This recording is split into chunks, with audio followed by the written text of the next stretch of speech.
Next question है x square minus 2x plus 7/16। यहाँ पर हमें एक क्वाड्रेटिक ट्राइनोमियल गिवन है एंड इसे हमें फैक्टराइज करना है।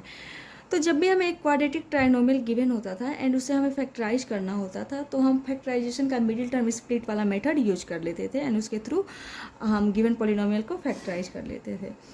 तो middle term split method use करने के लिए सबसे पहले हमें क्या करना होता है, x square coefficient and constant term को मल्टीप्लाई करना होता है एंड उसका जो प्रोडक्ट आता है उसमें जो प्रोडक्ट आता है उसका हमें क्या करना होता था, प्राइम फैक्टराइजेशन करना होता था। तो यहाँ पर भी हम सेम मेथड यूज करते हैं। तो एक्स स्क्वायर कोएफिशिएंट क्या है, 1 है एंड कांस्टेंट टर्म क्या है, 7/16 है। जब हम मल्टीप्लाई करते हैं तो हमें प्रोडक्ट क्या मिल रहा है, 7/16। यहाँ पर हम देख रहे हैं कि जो हमें प्रोडक्ट मिल रहा है वो एक फ्रैक्शनल नंबर मिल रहा है, जबकि पिछले सारे क्वेश्चन में हमें जो प्रोडक्ट मिलता था वो क्या मिलता था, एक इंटीजर मिलता था, जैसे 216, 51, -3, 335 ऐसे नंबर्स मिलते थे, है ना।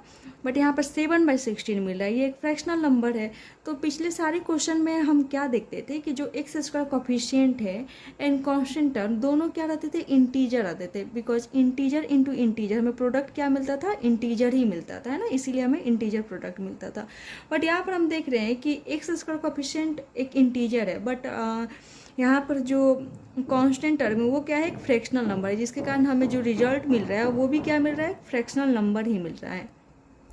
तो जब भी हमें एक ऐसा पॉलिनोमियल गिवन हो जिसके टर्म्स के कोएफिशिएंट एक फ्रैक्शनल नंबर हो, तब हमें सबसे पहले उस गिवन पॉलिनोमियल को सिंप्लीफाई करना होगा, है ना। तो सबसे पहले हम इस गिवन पॉलिनोमियल को सिंप्लीफाई कर लेते हैं, जिससे कि क्या होगा कि जो हमें एक नया पॉलिनोमियल मिलेगा उसके टर्म्स के कोएफिशिएंट क्या मिलेंगे, इंटीजर्स मिलेंगे। तो हम सिंप्लीफाई कर लेते हैं।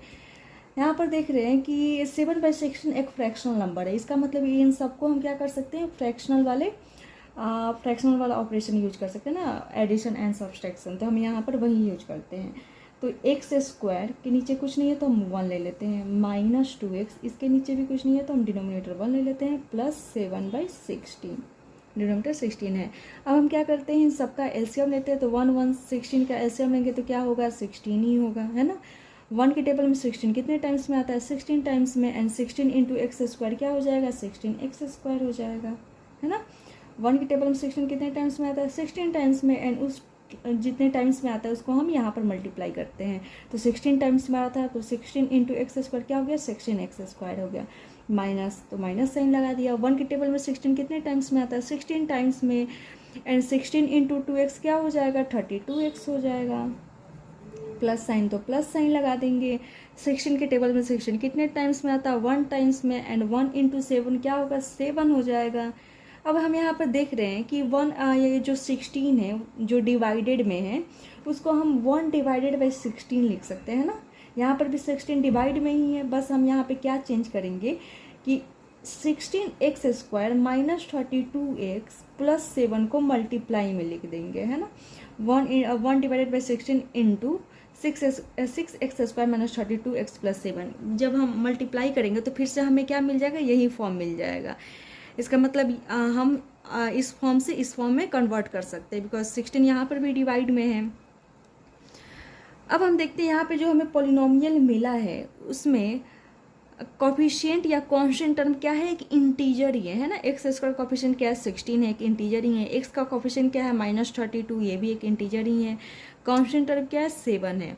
तो यहाँ पर सारे टर्म्स के कोएफिशिएंट क्या मिल गए, एक इंटीजर्स मिल गए, है ना। तो अब हम यहाँ पर middle term split method use कर सकते हैं और इजीली हम फाइंड कर सकते हैं इसके फैक्टर्स।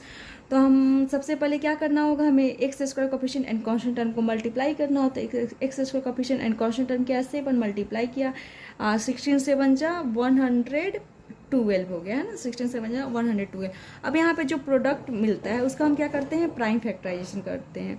यहाँ पे हमें प्रोडक्ट क्या मिला था, 7/16। अब इसका हम प्राइम फैक्टराइजेशन कैसे करते हैं, जब हम इस पॉलिनोमियल को सिंप्लीफाई कर दिया तो यहाँ पर हमें प्रोडक्ट क्या मिल गया, एक इंटीजर मिल गया। अब इंटीजर जब मिल गया तो हम इसका प्राइम फैक्टराइजेशन फाइंड कर सकते हैं। तो 112 प्रोडक्ट मिला, उसका प्राइम फैक्टराइजेशन फाइंड कर लेते हैं।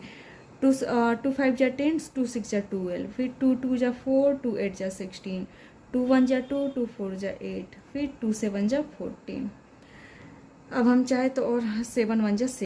अब यहाँ पर हमें जो नंबर्स मिलते हैं उनको हम 2 नंबर्स में ऐसे अरेंज करते हैं कि उनको ऐड करने पे क्या मिले, -32 मिले, है ना, मिडिल टर्म वाला नंबर मिले, क्या मिले ऐड करने पे -32, एंड मल्टीप्लाई करने पर यहाँ पे जो प्रोडक्ट आया है वो मिले।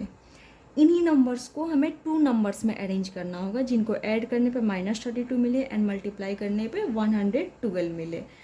तो हम अरेंज करते हैं, 2 2 जा 4, 4 2 जा 8, 8 2 जा 16, 16 + 7 करने पे हमें 32 नहीं मिलेगा, 7 2 जा 14, है ना, 14 2 जा 28, 28 2 × 2 4, है ना, 28 + 4 करेंगे तो हमें 32 मिल जाएगा। तो 2 नंबर्स क्या हो गए, 28 हो गया एंड 4 हो गया।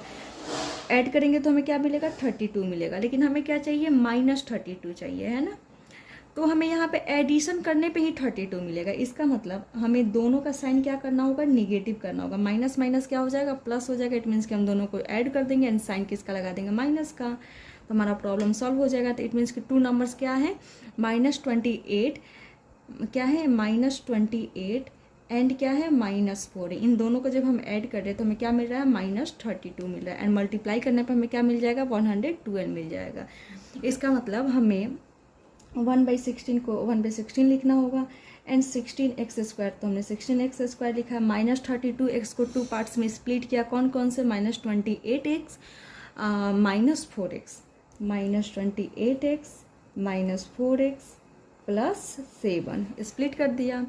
1/16 यहाँ पे हमने कॉमन ही लिया था। अब यहाँ पे दिख रहे 1 2 3 4 टर्म आ गया। तो जब भी 4 टर्म आते हैं तो हम क्या करते हैं, 2 टर्म्स की ग्रुपिंग कर देते हैं। तो हमने यहाँ पे 2 टर्म्स की ग्रुपिंग कर लिया। अब इन दोनों टर्म्स में कुछ कॉमन है, तो 4 4 जा 16, 4 7 जा 21, है ना। तो इसका मतलब 4 कॉमन दिख रहा है। इसमें भी x है, इसमें भी x है, तो x भी कॉमन दिख रहा है ना। तो क्या यहाँ पे रिमेनिंग है, 4 4 जा 16, इट मीन्स कि 4 रिमेनिंग है एंड 1x भी रिमेनिंग है। यहाँ पे 4 7 जा 28, 4 तो हमने कॉमन ले लिया, बच गया 7, x हमने कॉमन ले लिया है। अब इन दोनों में कुछ कॉमन नहीं दिख रहा है 4x एंड 7 में। तो जब भी कुछ कॉमन ना दिखे तो हम क्या ले लेते हैं कि 1 कॉमन है। माइनस साइन था तो हमने माइनस साइन ले लिया, 1 ले लिया। क्या रिमेनिंग हो गया, 4x -7 हो गया, है ना। हम ये भी बोल सकते कि यहाँ पर जो रिमेनिंग रहता है वही यहाँ पर भी रिमेनिंग रहता है ना। यहाँ हम बोल सकते हैं जब भी ब्रैकेट के बाहर माइनस आ जाता है ना, तो अंदर वाला टर्म क्या होता है, अपने अपोजिट साइन के साथ प्रेजेंट होता है। जैसे यहाँ पर +7 है तो क्या हो जाएगा, -7 हो जाएगा ना, अपोजिट साइन के साथ आ जाएगा। हमने कर दिया, ब्रैकेट क्लोज कर लेते हैं। 1/16 इस पूरे पोलिनोमियल में क्या कॉमन है, 4x -7, 4x -7, तो 4x -7 कॉमन ले लेते हैं। अब क्या बच गया, 4x -1, तो हमने लिखा 4x -1, है ना। अब ये क्वेश्चन क्या हो गया, सॉल्व।